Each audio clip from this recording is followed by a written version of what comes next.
Hey, ladies and gentlemen, welcome back to the Jack and Glenn channel. Before we get started, make sure you hit that subscribe button, hit that bell notification so you don't miss any of our reviews. Today, we're going to break down Ready to Love Season 10. I believe this is episode number 4, if I'm not mistaken. We're going to break this bad boy down and talk about all the things happening at Ready to Love. If you're new to the channel, man, I just give reviews. Me and my wife, Jack's not here, but I'm just going to break Ready to Love down. Once again, hit the subscribe button, hit the bell notification so you don't miss any of our reviews. Let's go here. Show opens up with the men going into the vault for the very first time, right? Tommy is taking the men to the vault. The men are in the vault for the very first time. He does the same thing he did to the women. He broke down the rules. He always said every time, what happens in this case, not the lounge, but what happens in the vault stays in a vault. And you shouldn't have to tell grown men that, but you understand that there are some men who are chatty. There's some men who talk. There are some men who let things slip out, right? They're trying to get advantage over the other men. So Tommy tells the men, whatever happens in the vote stays in the vote, right? It stays in the vote. So here it is. We see Tommy tells the men that this week, right? Tommy he tells the men that this week the instructions were to take the women out on dates to places that mean something to them, right? Whether it's the gym, whether it's the neighborhood, whether it's at home, whether it's I think he said job, right? Wherever it is, take them to a place that means something to them. It could be your own cousin in them house, your uncle barbecue, your mama in them house, wherever, the park that means something to you. But take the women out to a place that means something to you. So that was the men's assignment. He dismissed them from the vault as they got their homework, right? Well, the first thing we see Naeem. Naeem invites everybody to his gym, right? He invites Deanna, Khalil, Fritz, and Sierra all come to the gym. And I noticed right off the bat, this girl Sahara has like some sandals on. Girl, he didn't give you the information. This was a gym date. He didn't tell you that you were going to a gym. Where do you work out with sandals on in the gym? You had no socks on. You don't take your bare feet. Your bare feet is all on this gym floor. It's a workout. And you can tell by the way things were going that she did not work out, right? She didn't work at all. But Deanna was the first one in the gym. And y'all got to peep this, yo. My girl wrapped her hair up. She like, my hair, wetness. Look, she wrapped her hair up. And she was like, I'm about to get my workout in. Bump all of y'all. She looked like she walks in. She works out on a regular basis anyway. You see Fitz struggles in this workout, right? Fitz struggles in the workout badly, out of shape, even to the point where Khalil had to say something like, man, you might need to get my boy back and working out. But you see that Khalil and Deanna, they bond in this thing over the workouts. They have great conversation. They have great chemistry. And it's good to see them two are working with each other, trying to build a relationship there. We see True was also supposed to go on this date, right? True was supposed to go on this date, and Naeem is looking for True, right? Like, where's True at? True comes into this date. She comes late. Nobody, she has some work and some other things to do, and talking about, oh, you ain't called me. Naeem's not called. You got the green bubble. You gave me some Google Doc. Bruh, it is not Google Doc. It's called Google Voice. The whole time he's saying Google Doc, I'm looking at him like, Google Doc? No, it's Google Voice, not Google Doc. Google Voice. Thank you. For those who think it was Google Doc, sorry, it's wrong. It is a Google Voice number, not a Google Doc. Google Doc is like Word when you write and type on this bad boy. All right. It is not a Google Doc number. It is a Google Voice number. He could have better off like she gave me a Google number instead of saying Google Doc. Let it ride, man. He didn't know what he's talking about. Nonetheless, let's get back to it. She's like, you didn't call me. How can the man call you if you ain't giving him the right number? How can he text you if you're not giving him the right number? How can he communicate with you if you're not giving him the right number? And then she feels some type of way. And the kicker is her phone rings and she answered it. And he was like, yo, I like Naeem. Like, what number is they calling you on? Because whatever it is, I don't have. Can you give me the number, right? Can you give me that number? She gets up, she gets mad, she walks in, goes in there. She's talking. Then she talks to Khalil. She has a conversation with Khalil. And they vibe at first. Khalil, like, how old you are? Well, I'm medium age. What's medium age? He's going to find out anyway. Let the man know how old you are. For the people who want to know, Owen has her listed as 36. Y'all be the judge of that. You let me know. Do she look 36? Is she 36? Everybody else on here is at 30s and the 40s. She might be 36, but 36 is not old. You know, but I know somebody saying we ain't supposed to ask a woman her age anyway. But it's about being vulnerable. It's about getting to know you. Maybe you're out of my age range. We're on a dating show. It's not a regular woman. We're on a dating show. I need to know things about you. It's about us opening up and being vulnerable. One thing I did miss about this scene is Khalil opened up to Deanna that he went to an African boarding school here in Philadelphia. And that's why he's so disciplined. He's so strict with everything. And that's why he doesn't have any problem with issues, because they were able to spank you in school. I went to a school years ago, and they was able to spank you in school. They had a paddle in the office. Needless to say, I never had that paddle, but there was a teacher who once taped me to my chair, right? You can't do that these days, man. It would have been a lawsuit. But taped me to my chair because I was moving too much. Some schools, some kids need that discipline. Nonetheless, he talked about the discipline with Deanna. I like these two together. I thought the chemistry, energy was good.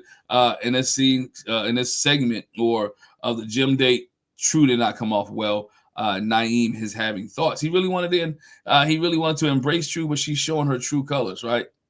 Right, her true colors are really shining through. Then we saw the next date, man. Cam invites Tay, Rocky, and Hassan over to the house for a game night, right? They play Let's Get Personal, right? We learned a lot in this personal game. We learned that Rocky had lost her job and had lost some things and wasn't needed some income, man. And she turned to the streets. She was a drug dealer for a while until she got herself back on her feet, and she let that lifestyle go. So shout out to Rocky, man, for getting out of the lifestyle and knowing what she had to do to get back on her feet. So she dropped that there. Cam opened about his mental health struggles. He admits he was in a dark place, but found strength in his niece. Hassan confesses his love affections, and he loves affection, and he likes being kissed on the neck, right, and around the waist. Around the waist and kicking on that, as Rocky says, as people begin to work down, you just got to ease into it, right? Ease into it. But Hassan is really feeling Tay. He loves her genuineness. It's not just her beauty. He loves her communication. He loves the way that she's talking and acting. So Hassan is really feeling Tay here. But this conversation in the home game night was really enlightening. We saw a lot of people open up. The communications, their feelings, and show vulnerability here, right? Show vulnerable. Even Cam, okay? Cam became more vulnerable. That was what the women told him in the last episode before he was up for elimination, to be more vulnerable, and he opens up. So it was a good play for Cam to be able to share up there. Then we see the pool party, right? Everybody goes into the pool party. We see at the pool party, Fitz invites Rose. He invites Cam. He invites Coley. He invites Jay. They all go into the pool. Cisco's at the pool party as well. Cisco's at the pool. It's Cisco, Angie, Shanice, Naeem, Kiera, Eddie, and Coley all at the pool party, right? And everybody comes ready to go, man. You see Fitz is there, got a nice house, pool in the back. I believe it was Angie. One of the women asked, was this his forever home? And I can't remember which one it was. And he's like, nah, this is not my forever home. It's just a place I'm not trying to be here. Man, stop lying. It's not your forever home, but you like the home that you're in, right? You like the pool. You like this stuff. Of course, you want a woman to come in and help you out. But again, it's not your favorite home, right? We see Angie. Angie's flirting with Eddie, man. Eddie's on the grill. Eddie, you always got that one guy who gets on the grill, right? The one guy that doesn't mind cooking, the one guy that doesn't mind, I hit the burgers, I get the dogs, I do everything else. And that was Eddie, man. Eddie flipping on the grill, eating, cooking everybody's food up. And Angie was like, she had wife material, right? Here, you bringing the food out here. Here's the next thing. Boom, you want these dogs on the grill now. And Eddie was eating that up. And I think Angie did a good job. Now, mind you, Angie was just on Will a couple weeks, but last week, and wasn't paying Eddie no attention, but Will eliminated, so Angie had to go to the next best thing in this case, which was Eddie, right? We see them flirt a little bit. Even when they get in the pool, he's dumping her in the pool. Later on, we see Eddie and Angie bundled up on a outside couch, having conversations. She's telling him she likes him. He's feeling her. They're hugging up on each other. I think they may be a good match a little bit down the line. But we see those two are interacting very well with each other. We saw a chicken fight in the pool. Cisco body slam Fitz with one hand, like, get off me, big boy. He deboed that man in the pool, right? He deboed that man. But they had a good time. Cisco and Angie, Fitz, and Shanice playing a little bit of chicken in the pool. He takes Fitz takes Shanice and throws her in the pool first, and everybody else joins them. So it was good there. Coley confronts Fritz about his polyamory, about his Instagram account and how he likes polyamory, or he's liking polyamory on there. Hey, Coley, he's giving stock. Or hey, if it's on social media, I'm not gonna say that. If it's on social media, it's fair game. You want people to look at it, right? You put it on your social media for a reason. So she needs to know who you are. And he calls her a stalker and said it was weird. It's not really weird. Because again, I don't know you, man. We don't know each other. So let me find out about you, right? Let me find out who you are. He said, well, I was interested in it, and I'm interested in it. Not that I want to do it, but I'm interested. He said, I just follow it. I follow NASA. I follow NASA, and something else he said he follows. You're learning about things. And I'm not saying, look, if it's for you, just don't, as she said, don't be on the show, or like what you're here for. He felt some type of way, a little attitude that she was stalking. She ain't stalking. She's just doing her investigation. I need to make a decision, and I want to know what you down for. Ain't no reason for her to get in a relationship with you, and you got some people on the side. Here it is.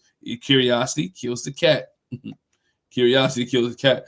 We also saw Coley and Jay. We saw Rose and Cam go out on a good date, a one-on-one date. I really like Rose, man. I think Rose is one of the realest women on the show. I think Rose has a good attitude. I think Rose has what it takes. She talks about all the time she's been heartbroken in the past or cheated on in the past. And she put in a good perspective. She's like, my heart got to mend back together, and I don't want to carry my baggage into the next relationship. Right? She wants somebody who's loyal. She wants somebody who's stable. She wants somebody who's not going to cheat on her. All right, who's been cheating, and she's been cheated on a lot. Right? And the one thing I like about her too is this: she stays true to her faith, man. She's not wavering in her faith at all. This is what she has. Whether Cam goes along with it or not, she does not waver in her faith. My girl prays over her meal. She grabbed Cam's hand and she prays. And this is what I like. Hey, you can date and be true to who you are, right? Again, if it works out for her, it does. If it doesn't work out for her, I think she's going to be cool with it all. But she's not going to waver on who she is and what she wants. And I appreciate that for Rose. Beautiful soul, like the natural hair and her vignettes. But it's something about Rose that gives, that wifey material, right? That gives that, whoever gets Rose got a good woman, right? Who has a good woman. Then we see Coley and Jay they go mini golf and they grab some ice cream. Jay shares his thoughts on Coley. He shares that he thought Coley was a spoiled rich girl, but he's starting to warm up to her, right? He's starting to see, who she is, who she is as a person, not what his perception is, right? And so then he also has, Coley asked questions about, about the anchor around Jay's neck, and Jay said, it symbolizes me holding it down. I am a single father, right? I am the anchor of my family. I'm the one that holds things down. And that to me was good because he was like, I'm the guy who's holding it down. I am the one that my kids look up to. Coley said she liked that. She said she never thought she would see herself dating a man that has children. Only time to tell, see where Coley and Jay goes. Then out of nowhere, my man Jay randomly asked Coley, does sex mean a lot to you? It was different. I understood why he asked the question, but he could have asked it in a different way, right? He could have asked it in so many ways. Coley didn't like the question at the time. He could have eased it in another conversation. He said, he could say, in relationships, do you like, in relationship, how do you feel about sex before marriage? In relationship, and she answered it. She answered it in a good way, right? She answered that she doesn't mind sex, but she's not trying to jump into something real quick. So that was Coley and Jay, right? Did I hit all the dates? Yeah, that's all the dates, right? So then we get to the part where it's now become elimination time. The men are back in the vault talking to Tommy, and Tommy said, how Tommy do? Who are you feeling? Who are you feeling, right? Naeem said he likes Kiera. Naeem said he likes Kiera. Khalil said he likes Deanna. Fun. She's energetic. Hassan said he loves Tay, right? He wants to be with Tay. Cam and Cisco both are interested. Both are interested in Tay as well. We get who are you not? Who the men aren't feeling? Naeem said, He's not feeling true. She gave me a Google knock number. Boy, it is Google voice. It is not Google Doc. And Tommy like, what? You know this. And anyway, I've already talked about that. He ain't a Google friend. Boy, mine good. All right, Khalil said he wasn't feeling true because she didn't really want to give him her real age. Like, what is you, girl? What are you doing? What are you hiding from? Right? These guys are going to find out anyway. They're going to find out. They probably could just ask production. How old is she? And somebody will probably tell her. Fritz said he's not feeling Sierra. Right? Because she is too aggressive. Right? I don't think she's aggressive. I think she ain't playing. She wants to know what these guys. She's not. Hey, she's being who she is. I don't think it's aggression at all. She's fun loving. She's being true. She's being authentic. She's not putting on a front for everybody. She is who she is. But Fritz says Sierra is being too aggressive. Jay thinks Shanice is too much for him. Jay was honest. Jay say, look, I like to play and have games. She's like too serious. Tommy said, at least you're good. At least you're honest. But Jay, grow up. Just a little bit. Just grow up a little. I love having fun. I'm a fun-loving guy. I love having fun, but at the same time, you have to have some maturity about you. And I mean, you can be too old. I don't know. But anyway, Jay's feeling her. When it gets time to elimination time, right? Gets down to elimination time, we see that Khalil takes out True, right? Khalil takes out True, and Cam takes out Sahara. All right, he takes out. Sam tells Sahara, look, what the men were thinking, like, you come off a little too rough, we need you to soften up a little bit. And what I like about it is she actually listens to his feedback. She didn't buck. She didn't give no rebuttal. She actually was listening to the feedback, unlike True, right? Khalil was telling True, the guys are saying this about she, like, oh, I know it's Naeem. Y'all listen to Naeem. He's a cancer. He's the ringleader. And Khalil was like, oh, it wasn't just True. It was some of the other men saying the same thing. She still refuses to give her age. Like, it's not a secret. We're going to find out. If you lie about it, lie about it. It's okay. We're going to find it. As I mentioned, Owen has her at 36. That's not old at all, right? But she didn't go quietly. She was upset. And needless to say, True is gone. True is eliminated. True, you're not ready to love. She didn't go quietly. She stayed there, sipped on her drink. Khalil got up and left. All right, cool. It is what it is. But Sahara lives for another day. I really do think Cam likes her. I think Cam is feeling her because of her being authentic and her being real, and because of her energy. Hey, you guys, let me know what you think about this episode of Ready to Love. Hey, leave a comment in the comment section below. Make sure you hit the subscribe button, hit the bell notification so you don't miss any of our reviews. And that's it, ladies. This episode of Ready to Love, season 10, episode 4. Once again, hit the subscribe button, bell notification. Let me know what you think in the chat box below, right? Hey, once again, appreciate you. Thanks for rocking with us, and we talk to you later. Peace.